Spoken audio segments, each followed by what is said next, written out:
어제 온 가족 5명, 저와 아내, 3 자녀가 영화를 단체 관람을 했습니다. 영화 이름이 엘리멘털입니다. 스포가 되기 때문에 많은 얘기는 할 수 없지만 꼭 한번 이 영화는 진짜 보셨으면 좋겠습니다. 굉장히 좋은 애니메이션 만화 영화인데 어른들과 가족이 보아도 굉장히 좋다는 생각이 듭니다. 엘리멘털 꼭 한번 강추합니다. 거기 불이 나오고 물이 나오는데 그 화를 참는 것만이 능사는 아니다 하는 것도 한번 생각을 해봤습니다. 그래서 내가 감정을 노출시켰을 때 그것은 잘못된 것이고 그렇게 화를 내는 것은 못된 것이기 때문에 절대 우리가 인격자라면 집안에서든 어디서든 감정 표출하면 안 되고 화를 내서는 안 된다. 이것이 정법은 아닌 것 같습니다. 많은 심리학자도 그런 얘기를 합니다. 화를 폭발시키지 않고 조금씩 좀 자기 감정을 노출하는 것은 정신건강에 매우 좋다라고 이야기를 합니다. 많은 경우 우리는 화를 참죠. 참는 이유 중에 하나가 관계의 틀어짐에 대한 두려움이 있습니다. 또 다른 사람이 나를 향해서 기대하는 게 있습니다. 근데 그 기대에 내가 충족시키지 못하는 것은 아닐까 생각하면서 내 감정을 애써 숨기는 거죠. 근데 그 감정을 좀 숨기다 보면은 이게 쌓이고 쌓입니다. 그래서 어느 순간은 화병처럼 말을 하고 싶은데 이게 말을 하면 폭발할 것 같고 그러다가 병이 생깁니다. 여러분 모든 병이 스트레스에서 온다고 하지 않습니까? 이 해외에서는 스트레스라고 서양에서는 얘기를 하지만 한국적 용어는 화병입니다. 그냥 쌓이고 쌓이는 이 스트레스를 제대로 좀 분출하지 않았을 때는 그게 병이 됩니다. 대화 중에 여러분 이성적 대화도 있지만은 감정적 대화도 있습니다. 근데 우리는 감정의 대화를 하는 것을 두려워합니다. 이성적 대화는 시비를 가르는 거죠. 뭐가 옳고 뭐가 그르고 또 주장하는 거죠. 내가 주장하고 또 상대방도 주장하고 그렇게 해서 뭔가 좀 합리적, 이성적 그래서 좀 합리적으로 상식적으로 뭔가 좀 대안을 찾아보려고 하는 대화 이거 굉장히 중요합니다.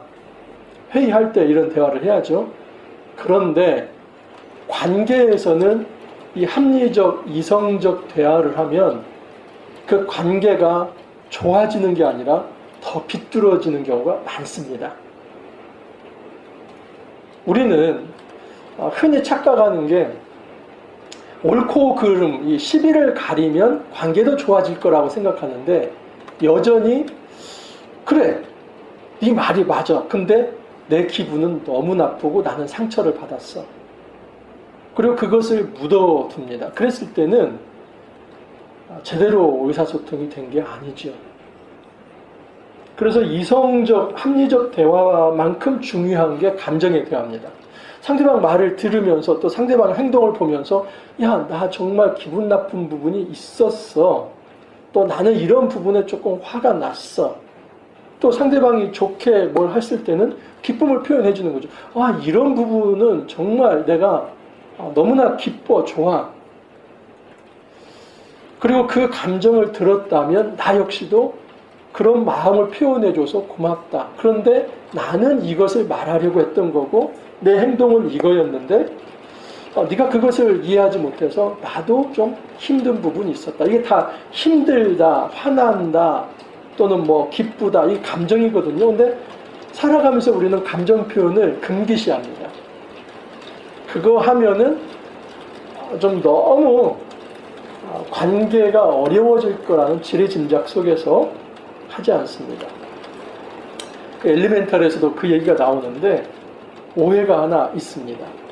스포가 되니까 자세하게 얘기하지 않지만 대화를 하지 않기 때문에 그 오해가 풀리지 않는 거예요. 대화를 하면 아빠의 생각과 딸의 생각이 이렇게 좀 풀려지는 모습을 보게 됩니다. 여러분, 우리가 제자의 길을 간다는 거, 이것은 예수 그리스도가 걸어가신 그 길을 우리도 가는 거거든요. 근데 예수님께서 걸어가신 길은 굉장히 탄탄대로 아주 평탄하고 고난이 하나도 없는 그런 길이 아닙니다. 예수님이 걸어가신 길은 어렵고 힘들고 협착한 길입니다. 그리고 예수님께서 우리에게 나를 따르라 합니다. 그러면 나도 그 길을 따라가는 과정에서 치러야 할 고난과 아픔의 대가가 있는 거죠. 제일 아픈 것은 관계입니다. 사실은 우리가 육체적 고통은 그래도 견딜만 합니다. 그런데 관계적 상처는 굉장히 견디기가 힘들죠. 주님께서는 그것을 위장된 평화로 풀어내지 마라. 위장된 평화는 대안이 아니다 하는 것을 이야기를 합니다. 오늘 제자의 길 제가 좀 살펴볼 텐데, 정말 이 땅에서 관계 속에서 풀어내야 할 진정한 평화가 무엇인지를 한번 생각해 보기를 원합니다. 지난 시간에 제가 말씀을 드렸던 것은 누구든지 사람 앞에서 지혜롭고 순결하라. 누구든지 사람 앞에서 두려워할 자를 두려워하라. 누구든지 사람 앞에서 부인하지 말고 시인하라. 뱀같이 지혜롭고 비둘기처럼 순결하라. 이것은 이 세상에서 신앙인의 정체성을 다 잃어버리고 세상에 융합되고 타협하면서 그렇게 처세를 잘하라, 이 말이 아니었다는 것을 말씀을 드렸습니다. 우리가 뱀같이 지혜롭게 생활한다는 것은 세상에서 처세를 잘하는 게 아니라 성령의 인도를 받는 겁니다. 비둘기처럼 순결하라는 것은 신앙의 정체성을 가지는 겁니다. 신앙의 정체성을 가질 때는 고난이 있습니다. 그 고난을 이겨내는 방식에 있어서 성령께서 네가 다른 사람에게 말할 것까지도 내가 생각나게 해줄 것이다. 그래서 지혜롭게 행동한다는 것은 어떤 어려움을 도피하고 은둔해서 피해가는 방식이 아니라 부딪히되 성령의 인도를 받는 것이 지혜롭게 행동하는 것입니다. 두려워할 자를 두려워하라. 세상에 이 사람들은 우리의 육체에 손을 댈 수는 있어요. 우리 심지어 육체를 죽일 수도 있습니다. 하지만 주님이 말씀합니다. 육체를 죽이는 자, 그 사람을 두려워할 게 아니라 육체뿐만 아니라 영혼도 지옥으로 보낼 수 있는 그 만유의 주 심판자를 두려워하라. 그래서 두려워할 자를 두려워하라는 것은 세상의 권력자를 두려워하라는 것이 아니라 우리 주 하나님을 두려워하라는 겁니다. 이런 의미에서 하나님을 두려워하지 않기 때문에 세상이 두려운 겁니다. 돈이 두렵고 권세가 두렵고 권력이 두렵습니다. 그러나 하나님을 정말 두려워한다면 이 모든 것들은 두려운 것들이 아닙니다. 부인하지 말고 시인하라.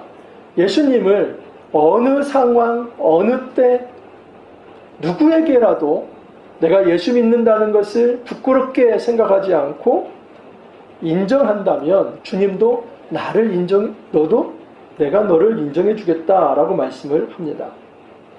여러분, 우리가 이 땅을 살아가면서 제자로 살아간다는 것은 마땅히 대가를 치르는 삶입니다. 우리는 제자로서의 삶을 아무 대가도 없이 예수 믿으면 천당 가고, 그리고 나의 모든 죄는 다 씻어졌기 때문에 내가 아무것도 하지 않아도 그냥 그 즉시 나의 신앙이 완성된다. 이거 여러분 잘못된 신앙입니다. 그렇지 않습니다. 신앙은 여정입니다. 여정이라고 한다면 시작이 있고 끝이 있고 그 중간에 협착한 길이 있으며 고난도 있다 하는 사실입니다. 주님께서 우리가 걸어가야 할 제자의 길, 첫 번째 길은 검의 길이다 라고 이야기를 합니다. 오늘 34절 한번 같이 읽어보겠습니다. 34절 같이 시작. 내가 세상에 화평을 주러 온 줄로 생각하지 말라. 화평이 아니요 검을 주러 왔노라. 주님께서 아주 우리가 이해하기 어려운 말씀을 하나 던집니다. 내가 세상에 화평, 이것은 평화입니다.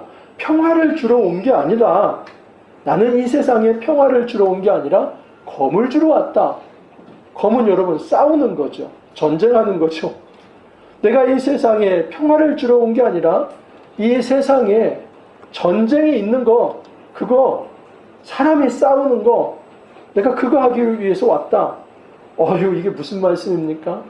우리 예수님은 사랑의 주님이고 우리 하나님은 사랑의 하나님인데 어떻게 이 불화와 갈등을 그거 주기 위해서 우리 하나님, 예수님께서 오셨다는 말씀입니까? 우리가 오해할 수 있죠. 많은 사람들이 이 부분을 잘못 오해를 합니다. 특히 검을 주러 왔다 하는 것을 내가 검을 가지고 누군가를 해칠 수 있는 권한까지도 주님께서 주셨다. 그래서 예수 믿는 사람이라고 한다면 무소불위의 힘을 가지고 주님 뺑 믿고 그냥 사람들 치고 그러면서도 내가 예수 그리스도의 이름으로 행했다. 그렇게 말하면 된다. 심지어 그렇게 말하는 사람도 있습니다. 아닙니다. 여러분, 여기에 평화는 위장된 평화있죠. 여기 지금 내가 이 세상에 평화를 주러 온 줄로 생각하지 말라 하는 것은 내가 이 세상에 가짜 평화를 주러 온 것은 아니다 하는 것입니다.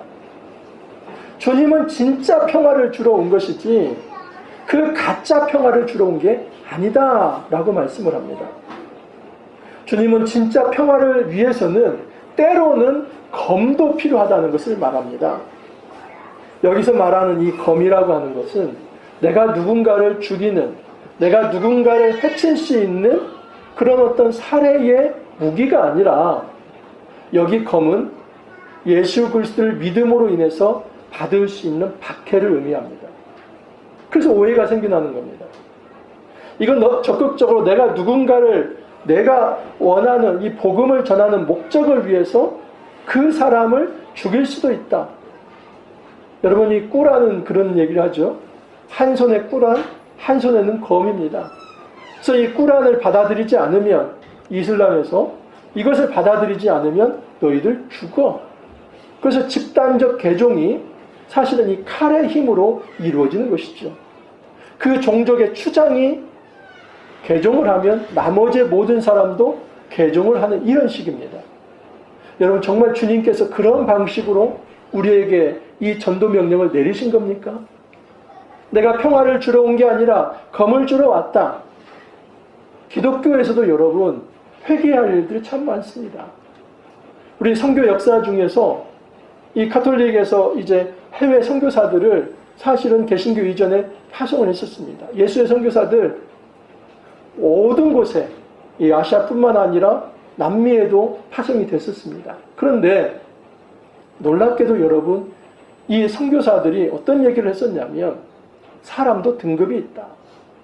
우리 같은 이 스페인이나 포르투갈이나 이런 유럽에 있는 사람들은 1등급 사람이고 이 남미에 있는 아주 까무잡잡하고 그리고 우리와 좀 이제 피부색이 다른 이 사람들, 원주민들, 이 사람들은 약간 동물과 인간 사이이다.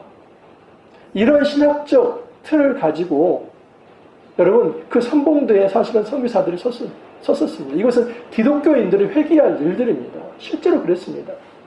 그래서 사람 죽이는 일을, 그 선교를 위해서 그 땅의 원주민을 죽이는 일을 양심의 가책을 덜어줬던 그 앞에서 설교를 했던 사람들이, 선교사들이 있었습니다. 여러분, 어떻게 사람에게 있어서 1등 사람과 2등 사람이 존재할 수 있습니까? 어떻게 사람에게 있어서 남자는 좀 우월하고 여자는 열등할 수 있습니까? 이 세상 살아가면서 좀 권력이 있는 사람은 그 사람은 표를 2표는 가져야 하고 가난하면 0.5표를 좀 가져야 하는, 그럴 수 있습니까? 과거에는 그랬습니다.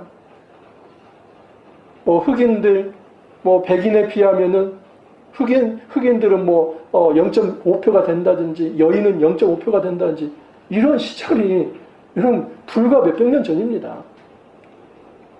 어떻게 인간을 그렇게 나눌 수 있습니까? 절대 그렇게 나눌 수 없죠. 우리 주님께서 정말 어떤 이런 차별을 공식화하고 그래서 1등 시민이 2등 시민을 죽일 수 있다.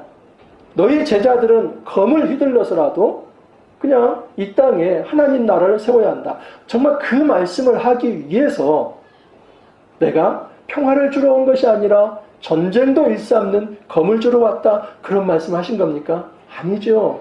그게 아니라 이미 예수님께서는 산상수훈 5장에서 7장에서 저항을 하되 비폭력 저항을 하라고 말씀을 하셨습니다. 우리 신앙인은 저항의 존재입니다. 프로테스탄트, 개신교는요, 여러분, 저항이라는 말입니다.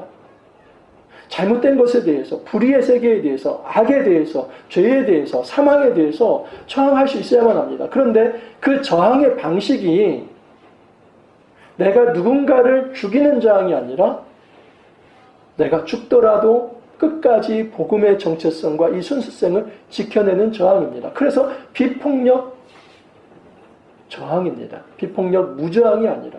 기독교는 비폭력 무저항이 아니라 비폭력 저항입니다.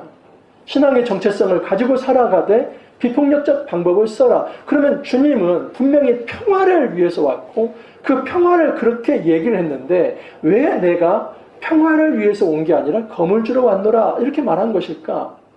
여기 평화는 여러분 위장된 평화입니다. 가짜 평화입니다. 사람과 사람 사이에 문제가 있습니다. 근데 그 문제에 대해서 그냥 얘기하지 않고 그것을 풀지 않고 그래서 좋은 게 좋으라고 넘어갑니다. 그러나 가슴에 응어리들이 있습니다.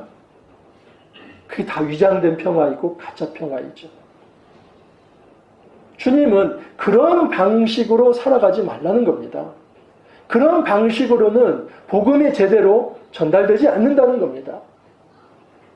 우리는 많은 경우에 이 갈등을 두려워하면서 지레짐작, 내가 이런 얘기를 했을 때 이런 문제가 생길 것 같아서 나는 아예 시도를 하지 않는. 여러분 그렇게 된다면 복음은 제대로 전달되지 않는다고 말씀을 합니다. 누가복음 2장 14절에 보면 지극히 높은 곳에서는 하나님께 영광이요 땅에서는 하나님이 기뻐하신 사람들 중에 평화로다. 우리 주님은 평화를 위해서 오셨습니다. 누가복음 19장 37절에 44절에 보면은 38절에 이르되 찬송하리로다 주의 이름으로 오시는 이여 왕이여 하늘에는 평화요 가장 높은 곳에는 영광이로다. 주님이 입성을 할 때에 예루살렘 입성할 때에 제자들이 이렇게 크게 소리 지르죠. 그러자 많은 무리들 바리새인들이 당신의 제자들을 책망하셔서 합니다. 그러니까 예수님께서 뭐라고 합니까? 내가 이 사람들 책망한다면 돌들이 일어나서 이 복음을 전할 것이다. 그 복음이 평화입니다. 41절 같이 한번 42절 같이 읽어보겠습니다. 같이 시작. 이르시되 너도 오늘 평화에 관한 이 일을 알았더라면 좋았던 하였거냐. 거기까지예요. 그래서 우리 주님은 궁극적으로 하나님 나라를 가져온다는 것은 이 땅에 평화를 가져오는 겁니다. 그 당시에 이 캐치프레이즈가 있었습니다. 로마 시대이기 때문에 박스 로마나 그럽니다. 그것은 로마가 주는 평화입니다. 제가 바이킹 바바리안 그래서 이제 그 로마 시대의 바바리안이죠. 바바리안 그 로마 시대에 있는 이 이방인들 그 사람들이 느끼는 이 로마에 대한 마음, 바이킹도 마찬가지입니다. 나중 후대였죠. 근데 그들이 말하는 이 로마의 평화는 너무나 징글징글한 평화입니다. 왜냐하면 로마는 그 평화라는 깃발 아래에서 사륙을 합니다. 사륙을 하면서 그곳에 로마의 깃발이 세워지고 황제의 어떤 통치가 이루어지면 그리고 그 항복하고 거기에 무릎 꿇으면 평화를 주겠다. 근데 그 항복하는 과정에서 온갖 수탈이 다 일어나는 거죠. 뭐 가축을 다 가져간다든지 농사지은 걸 가져간다든지. 여러분 이것이 박스 로마나입니다. 그래서 우리는 로마가 주는 평화하면은 로마라고 하는 강대국에 기대면 그냥 이 약소국들이 굉장히 평화를 얻을 거라고 생각했는데 그런 영화들을 보면은 여러분 정말 징글징글한 평화입니다. 마치 우리 일제 식민지에서 그냥 박스 재팬한다고 생각을 해보십시오. 그냥 일본이 주는 평화. 근데 그 밑에 이 조선 민족은 징글징글한 거죠. 우리 모든 것 다 빼앗아가고 자유를 빼앗아가고 권리를 뺏어가고 노동에 대한 모든 대가들을 다 뺏어가는 그게 무슨 평화입니까?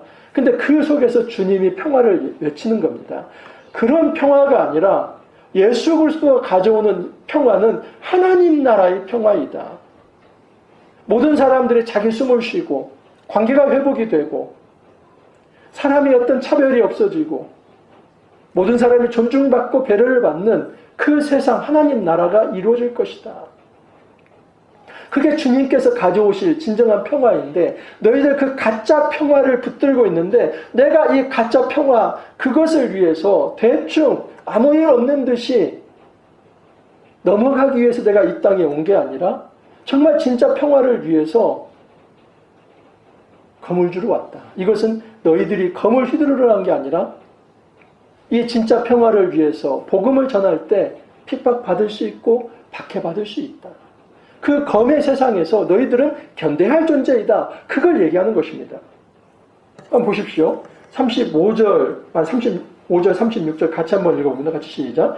내가 온 것은 사람이 그 아버지와 딸이 어머니와 며느리가 시어머니와 불화하게 하려 함이니 사람의 원수가 자기 집안 식구리라.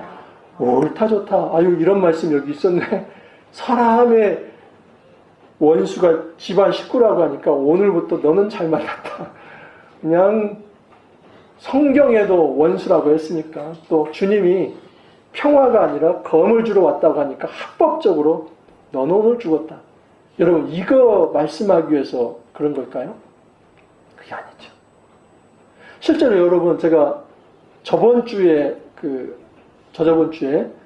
무슬림 이슬람 선교사님을 만났는데 정말 이 이슬람 현지에서 선교를 할 때는 치열합니다. 여러분 치열합니다.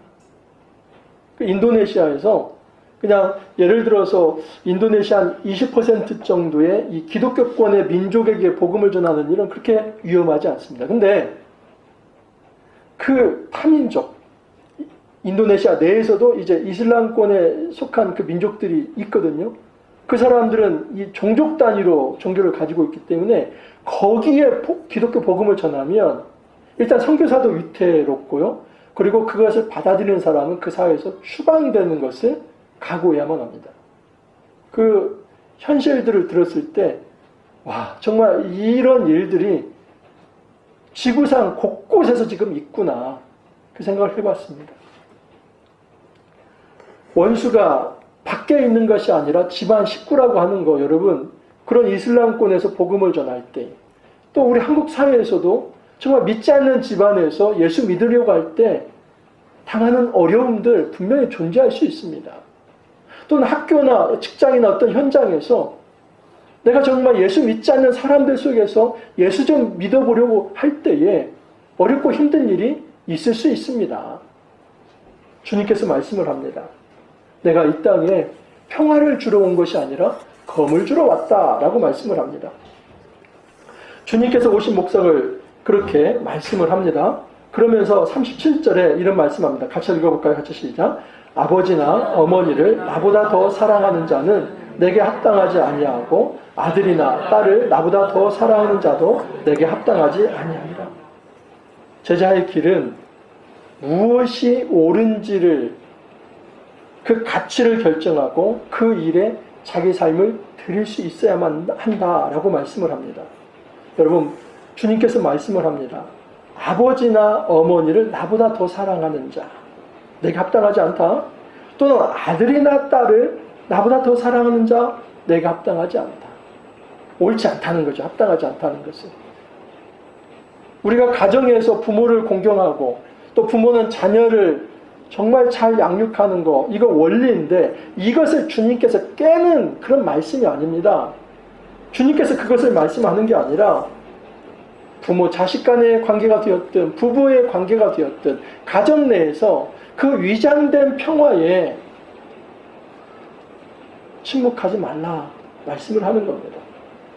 주님께서는 참된 평화를 위한 고난의 길, 그것이 바로 검의 길인데 이건 다른 사람을 해치라고 하는 것이 아니라 복음의 중심을 붙들기 위해서 갈등이 생길 수 있는 것을 감수하라는 겁니다. 성령의 인도를 따라서 사랑의 원리로 성령과 사랑으로 힘들고 어렵지만 부딪혀 보라는 겁니다. 원리는 성령과 사랑입니다. 내 안에 성령이 있을 때, 내 안에 사랑이 있을 때 정말 해야 할 말을 했을 때 분명히 문제는 생길 것이지만 하나님께서 그 문제를 다 해결해 주실 거라 말씀을 합니다. 주님은 내가 좀 아프더라도, 내가 그 검으로 인해서 아프더라도 다른 사람을 살릴 길이 있다면 그 길을 걸어가라고 말씀을 합니다. 그 길이 바로 십자가의 길입니다. 38절, 39절 같이 읽어볼까요? 같이 시작. 또 자기 십자가를 지고 나를 따르지 않는 자도 내게 합당하지 아니하니라. 자기 목숨을 얻는 자는 잃을 것이요 나를 위하여 자기 목숨을 잃는 자는 얻으리라. 우리가 따라야 할 제자의 길, 십자가의 길입니다. 여러분, 제자도 discipleship, 이것은 제자의 길입니다. 제자의 길은 스승을 따라가는 것입니다. 주님께서 십자가를 지시고 그가 골고다 언덕으로 걸어가셨지요. 제자의 길은 자기 십자가, 바로 제자에게 맡겨진 십자가를 지고 예수님을 따르는 것입니다. 여러분, 모든 제자에게 자기의 십자가가 있습니다. 우리 홍전수함에게 있는 십자가가 있고 또 저에게 있는 십자가가 있고 여기 예은자매에게, 우리 의연이에게 십자가는 그 양태와 모습은 다 다를 수 있습니다. 하지만 본질은 같습니다. 그 본질은 무엇이냐면 예수님의 십자가를 닮은 것입니다. 여러분, 십자가는 고난이 있죠. 십자가는 감당해야 할 어려움입니다. 그런데 만약에 내가 죄를 짓고 내가 고생한다면 그것은 아무 의미가 없습니다. 내가 도둑질을 했어요. 그것을 감옥을 가요. 그건 여러분 십자가 지는 거 아닙니다. 자기 죄로 인해서 처벌받는 것입니다. 근데 십자가를 지는 것은 이런 것입니다. 예수님께서 자기가 아무 죄도 없는데 그 다른 사람을 살리기 위해서 자기의 몸을 속죄의 제물로 드리셨습니다. 희생하셨습니다. 이게 십자가입니다. 주님께서 우리에게 말씀하시는 십자가는 너희들이 인내의 어떤 차력쇼를 좀 해봐라, 그거 아닙니다. 여러분, 신앙생활은 차력쇼 하는 게 아닙니다. 내가 얼마나 견디는 힘이 대단한가, 그 자랑하는 거 아닙니다. 십자가의 길은 내가 가지고 있는 내 의지로 견딜 만큼 견디는 것, 이것이 십자가가 아니라 진정한 십자가는 예수님께서 걸어가신, 내가 나를 희생해서라도 누군가를 살리는 길이 있다면 그 길을 걷겠다는 자세, 그 길이 바로 십자가입니다. 여러분, 세상에 공짜는 없다고 하지 않습니까? 내가 뭔가를 값을 치르지 않으면 좋은 거 얻을 수 없습니다. 이것은 어디에 적용할 수 있냐면 관계에서 적용할 수 있습니다. 관계라고 하는 것이 좋은 어떤 가치라고 한번 보십시오. 뭐 수억 원 되는, 수십억 되는 가치라고 한번 생각해 보십시오. 그 좋은 관계를 얻기 위해서는 치러야 할 대가가 있는데 그게 바로 내가 내 자신을 희생하고 내 자신을 내려놓고 상대방을 사랑하기 위해서 나를 절제하고 그리고 포기해야 하는 것들, 이것이 바로 자기 십자가이죠. 우리 십자가를 진다고 할 때 단지 내가 어떤 일을 이루는 어떤 임무만을 생각하지 마십시오. 물론 미션도 포함됩니다. 하지만 정말 중요한 십자가는 관계성 속에서 사랑을 실천하는 것이 참된 십자가입니다. 마태복음 16장 24절 25절에 그래서 이렇게 말씀합니다. 이에 예수께서 제자들에게 이르시되 누구든지 나를 따라오려거든 자기를 부인하고 자기 십자가를 지고 나를 따를 것이니라. 누구든지 제 목숨을 구원하고자 하면 잃을 것이요 누구든지 나를 위하여 제 목숨을 잃으면 찾으리라. 십자가는 자기 목숨을 내놓는 것이지요. 왜요? 왜 내놓습니까? 두 가지 이유입니다. 하나는 내가 다 다른 사람을 사랑하기 때문에, 또 하나는 부활신앙 때문입니다. 두 가지가 충족되어야 우리는 목숨을 내놓을 수 있습니다.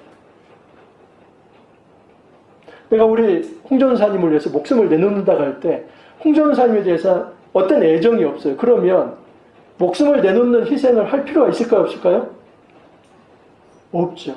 하지만 내가 홍전사님을 내 목숨을 내놓을도 좋을 만큼의 이 사랑하는 존재라고 한다면 목숨 내놓을 수 있습니다. 이게 첫 번째 요건이고요.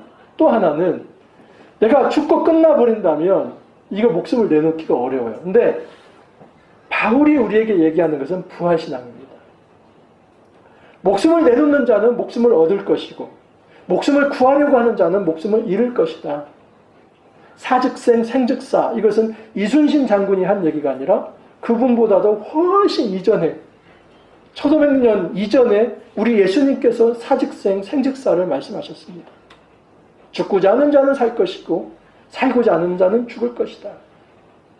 정말 사랑하는 자를 위해서 목숨을 내놓는 그 희생이 있다면 반드시 그 좋은 관계를, 가치를 취할 수 있을 것이다.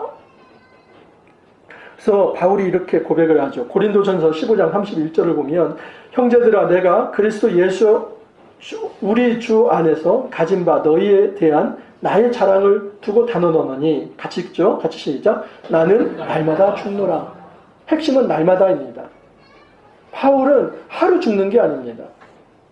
근데 이 고린도전서가 여러분 소위 말하는 부활장입니다. 바울은 부활을 얘기하면서 그 앞뒤 본문에서 내가 이런 핍박이 있고 이런 어려움이 있지만 나는 날마다 죽겠다 이런 말을 합니다. 이것은 날마다 순교하겠다는 겁니다. 그러면 내가 오늘 죽고 만약 그것이 인생의 끝이라고 한다면 날마다라는 말이 여러분 성립이 됩니까? 안 됩니까? 안 되죠. 내가 오늘 죽고 끝났어요. 그리고 못 살아나요. 그러면 내일 죽을 몫이 있어요? 없어요?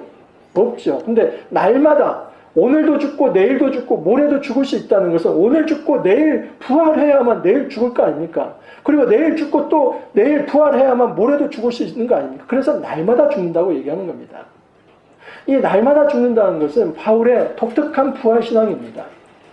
부활의 실존적 특징입니다. 부활은 내가 지금 여기서 예수 믿고 천당 가서 미래에 죽지 않는 그런 어떤 몸을 입는 것, 이것을 부활로 다 말을 하는 게 아니라 내가 지금 예수를 믿는 이 순간부터 나는 부활체가 되어서 내가 죄에 대해서는 죽고 의에 대해서는 다시 살아나는 순간순간 부활을 체험할 수 있는 존재다. 그래서 바울은 죽음을 두려워하지 않습니다.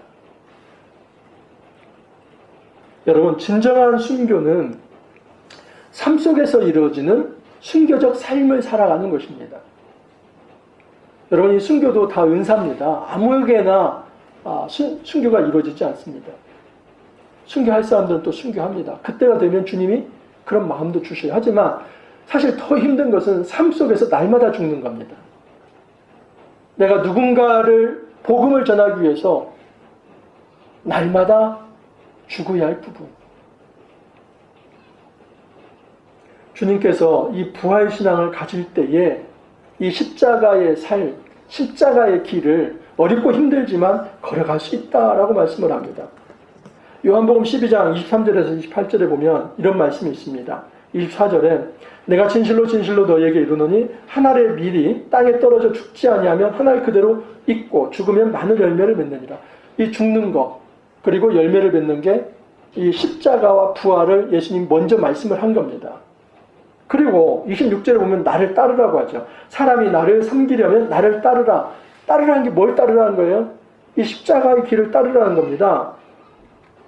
여러분, 우리 제자들은 내가 살기 위해서 십자가를 무시하고 십자가를 버리는 삶이 아니라 정말 살고 싶다면 십자가를 지는 것입니다. 그러면 주님이 살려주겠다. 이것이 기독교의 본질이고 진리입니다. 주님 우리에게 말씀하십니다. 너희들 염려하지 말라. 왜냐하면 너희들 앞길 지켜줄 것이다. 40절 한번 같이 읽어볼게요. 같이 시작. 너희를 영접하는 자는 나를 영접하는 것이요 나를 영접하는 자는 나를 보내신 이를 영접하는 것이니라. 너희를 영접하는 자는 누구일까요? 세상 사람이죠.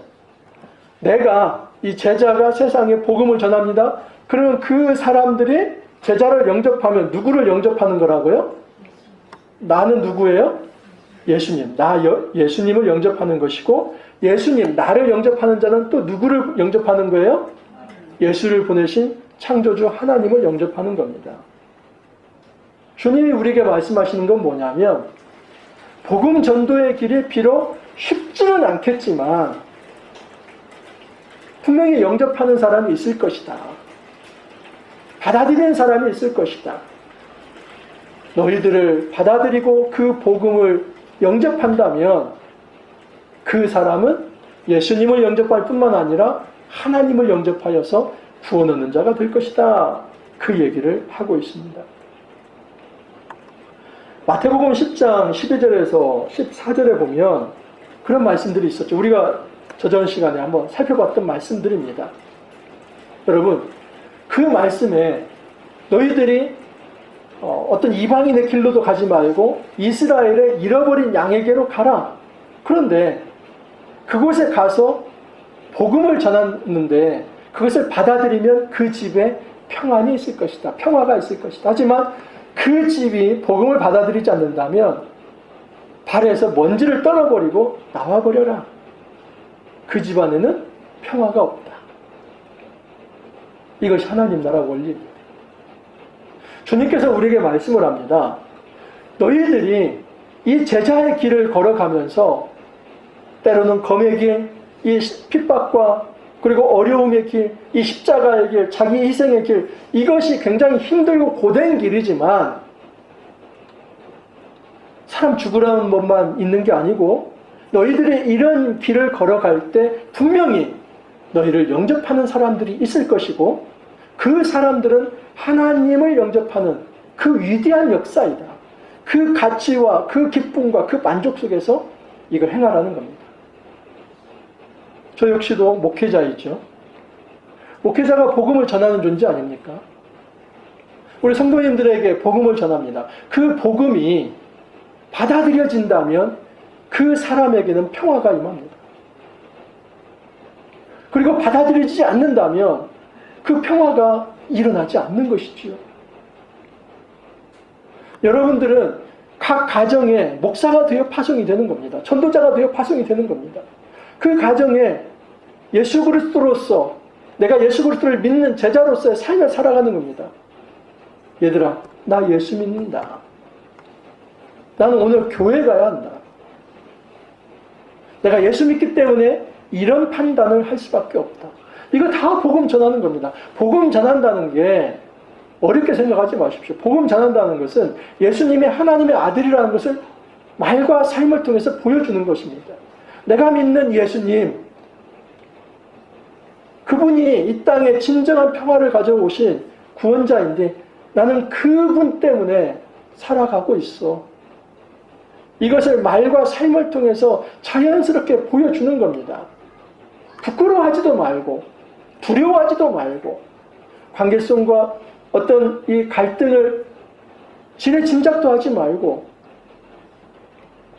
우리가 할 도리를 하는 겁니다. 그리고 주님께서 해야 할 말을 주시고 성령께서 그 환경을 이끌어 주셔서 오늘이 아니면 내일이라도, 내일이 아니면 내후년이라도 언젠가는 그 복음의 씨가 내가 했던 말들, 왜 엄마 아빠가, 왜 내 형제 자매가 도대체 이 문제를 그렇게 중요하게 여기며 거기에 가치를 두고 그렇게 목숨 걸고 살려고 했던 것인가를 느끼는 날이 있을 거라는 겁니다. 하지만 우리가 아무것도 행하지 않는다면 아무 일도 일어나지 않습니다. 행해야만 합니다. 말을 해야 하고 그리고 행동을 해야만 합니다. 이것이 사랑의 원리입니다. 내가 누군가를 칼로 치면서 위협하고 협박하는 전도 방식이 아니라 그 사람이 하나님을 받아들이고 믿을 때까지 내가 희생해야 할 몫을, 참아야 할 몫을 견디면서 하라는 겁니다. 말씀을 맺습니다. 내가 제자로 살아가기 위해 마땅히 감당해야 할 수고가 무엇인지 한번 돌아봤으면 좋겠습니다. 수고 없이 좋은 거 얻을 수 없습니다. 정말 내가 복음을 전해서 누군가의 생명을 얻고 싶다면 내 생명까지도 내놓을 수 있다는 그 십자가의 길이 필요합니다. 근데 이것은 두 가지 요건이 필요하다고 그랬죠. 내가 누군가를 사랑해야만, 또 하나는 부활신앙이 있어야만. 둘 중에 하나만 빠져도 내 목숨 내놓을 수는 없습니다. 너무 중요하지 않습니까? 근데 내가 누군가를 사랑한다면 내놓을 수 있다. 그리고 내가 이렇게 죽을 각오를 할 때 주님께서는 내 생명을 영원한 생명으로 보답해 주실 것이다. 그 신앙의 확신이 있을 때에 우리는 제자의 길을 걸어갈 수 있습니다. 주님께서는 우리가 이 땅에서 평범한 보통 사람으로 살아가기를 원하지 않고 제자로서 살아가기를 원합니다. 분명히 이 제자의 길은 쉽지는 않습니다. 하지만 할 수 있습니다. 그리고 공동체로 모였다는 것은 이 길 같이 가자는 것입니다. 혼자는 힘든 것입니다. 나만 가면 너무나 외롭고, 그리고 나만 하면 확신도 서지 않습니다. 근데 이 제자의 길을 같이 걸어갈 때 서로 힘이 되고 우리는 서로를 도우면서 끝까지 이 신앙의 경주를 완주할 수 있습니다. 우리 삶에 주님께서 허락하신 이 제자의 길을 끝까지 걸어갈 수 있기를 간절히 소망합니다. 같이 기도합니다.